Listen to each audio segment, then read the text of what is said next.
Bonjour, la petite vidéo que je vous propose aujourd'hui s'intitule « Description d'un flux d'informations électriques ». L'objectif étant de savoir décrire et tracer un signal électrique périodique. Je vous invite, à la fin de cette présentation, de vous poser la question, au niveau des connaissances, si vous connaissez la forme d'un signal analogique, la forme d'un signal logique, la définition de ce qu'est qu'une période et son unité, la définition de ce que c'est qu'une fréquence et son unité, les grandeurs G, M, K, M, U, N, P, à voir, la définition d'une amplitude, la définition d'un rapport cyclique. Et enfin, vous devez, grâce au TP et à ce cours, acquérir des savoir-faire, définir la forme d'un signal, repérer et calculer la période de la fréquence d'un signal, tracer le signal monophasé du réseau EDF, ça j'y tiens beaucoup, définir un signal, sa forme, sa période, son amplitude, ses valeurs moyennes, repérer et calculer sur un signal logique le rapport cyclique, tracer un signal à partir de ses caractéristiques, si je vous donne valeur maxi, valeur mini, le type de signal, la période ou la fréquence, vous devez être capable de dessiner ce signal, et enfin de décrire un signal visualisé sur un oscilloscope. Nous allons donc commencer par définir la nature d'un signal. Un signal est une variation d'une grandeur électrique, tension en courant, en fonction du temps. Donc, nous nous retrouvons devant deux types de signaux, soit un signal ou un signal analogique, soit un signal logique. J'attire votre attention sur les axes. Les axes sont orientés et illustrés. L'axe des abscisses est le temps, l'axe des ordonnées est la tension. Nous le retrouvons pour un signal analogique comme pour un signal logique. Un signal analogique est un signal qui varie de façon continue dans le temps. En général, il peut répondre à une loi mathématique ou à une loi physique. Par exemple, c'est une mesure de température, une mesure de luminosité, une mesure d'effort. À l'opposé, un signal logique ne peut prendre que deux valeurs. On dit toujours tout ou rien. Ce sont des signaux qu'on appelle binaires.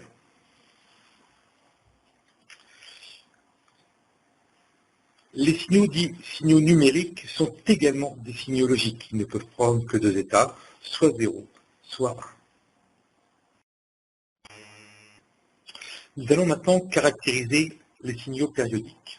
Un signal périodique est un signal qui se répète à l'identique à lui-même par intervalle de temps. On va donc se retrouver avec deux types. On va retrouver, comme tout à l'heure, soit des signaux dits analogiques,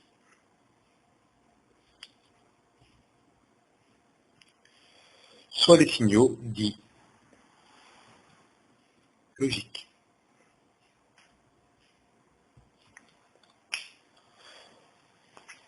On voit bien ici que le signal se répète.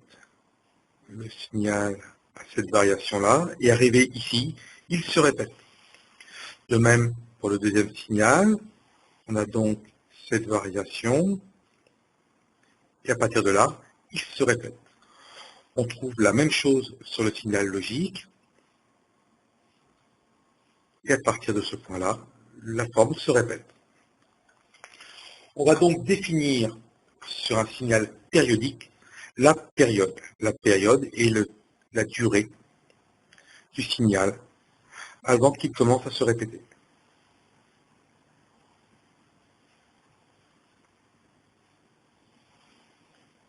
C'est ce que l'on appelle la période, et donc la période s'exprime en unité de temps, donc la seconde. Définir un signal par sa période est une solution, mais nous utilisons aussi très souvent ce que l'on appelle la fréquence. Je vous demande de connaître cela. La fréquence qui est notée grand F, qui s'exprime en Hertz, est égale à 1 divisé par le temps, exprimé en secondes.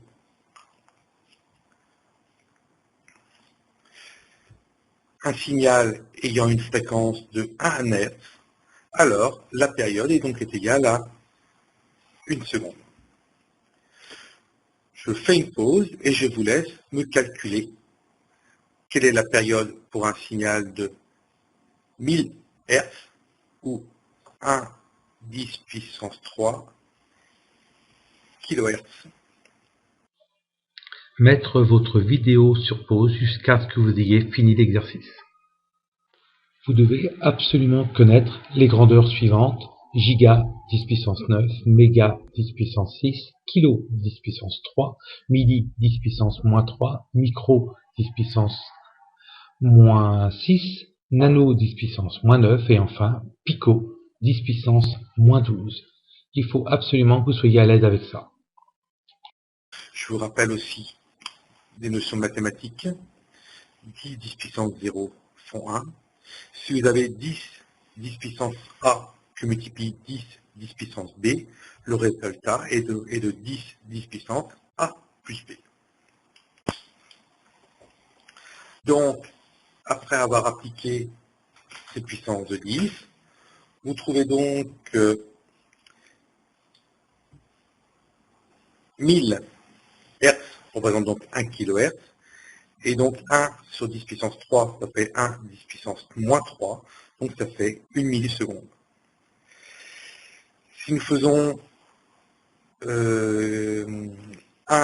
MHz, c'est 1 10 puissance 6, donc ça représente un temps de 1 sur F, donc 1 10 puissance moins 6, et 1 10 puissance moins 6, c'est bien une microseconde. Et enfin, pour le dernier, nous avons 1 GHz. 1 GHz, c'est 10 puissance 9. 1 divisé par 10 puissance 9 fait 1 10 puissance moins 9. Nous retrouvons donc avec une nanoseconde. La valeur moyenne. On peut être amené pour caractériser un signal à donner sa valeur moyenne. La valeur moyenne d'un signal est toujours la somme d'une valeur continue et d'une valeur variable. La valeur continue et la valeur moyenne.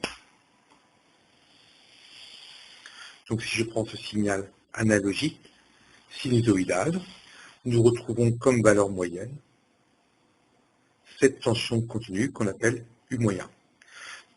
Si la valeur moyenne est nulle, alors le signal est dit alternatif.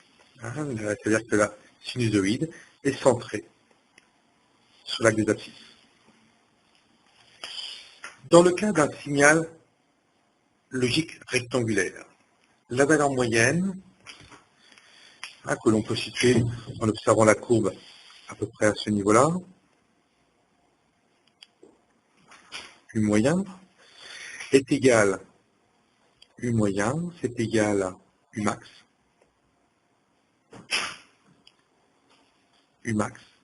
que multiplie ce qu'on appelle le temps haut. Le temps haut, c'est la durée pendant laquelle le signal est à la valeur U max, temps haut, divisé par la période du signal.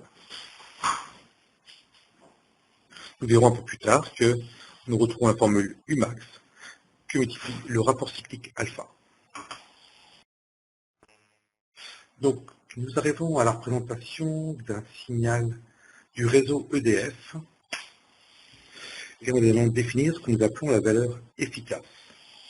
Alors, dans le cas d'un signal alternatif sinusoïdal, et ce n'est valable que dans ce cas-là, on peut définir la valeur efficace par la formule U efficace est égal à U max sur racine carrée de 2.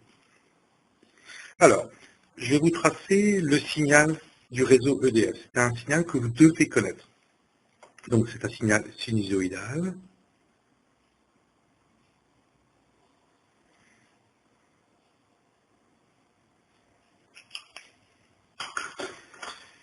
De période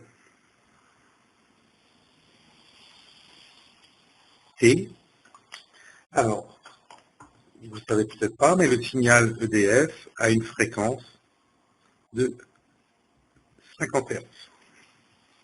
Donc la période T est égale à 1 sur F, ou 1 divisé par 50, ce qui nous donne 20 10 puissance moins 3 secondes. Excusez-moi, puissiez voir ce que j'écris. Donc 20 10 puissance moins 3 secondes, ce qui donne une période T de 20 millisecondes. Donc si je repère là des abscisses, ici j'ai 20, donc ici j'aurai donc 10, etc. La tension maximale d'un signal du réseau EDF est de 325 volts. Umax, Umini, varie de 325 à moins 325. Et donc, nous allons pouvoir définir la tension efficace à 230 volts. Si vous faites 325 divisé par racine carrée de 2, vous trouverez environ 230 volts. La tension efficace, U efficace. La tension efficace sera la valeur que vous donnera un multimètre si vous mesurez un courant sinusoïdal alternatif. Alors que nous sommes bien d'accord que la valeur moyenne, U moyen, est nulle, est égale à 0. Nous allons arriver maintenant à ce qu'on appelle le rapport cyclique. J'en ai parlé un petit peu tout à l'heure. C'est une notion que vous devez absolument connaître. On le note alpha. Dans le cas particulier d'un signal rectangulaire, le rapport cyclique est nécessaire pour caractériser complètement le signal. Dans un signal logique, nous avons un état haut et un état bas, mais rien n'oblige l'état haut à avoir la même durée que l'état bas. C'est pour ça qu'on va mesurer la valeur de l'état haut, temps haut, on va mesurer la valeur de la période, et ce qu'on appelle le rapport cyclique, c'est le rapport temps haut divisé par période. Ce rapport sera toujours inférieur ou égal à 1. On peut aussi parfois l'exprimer en pourcent.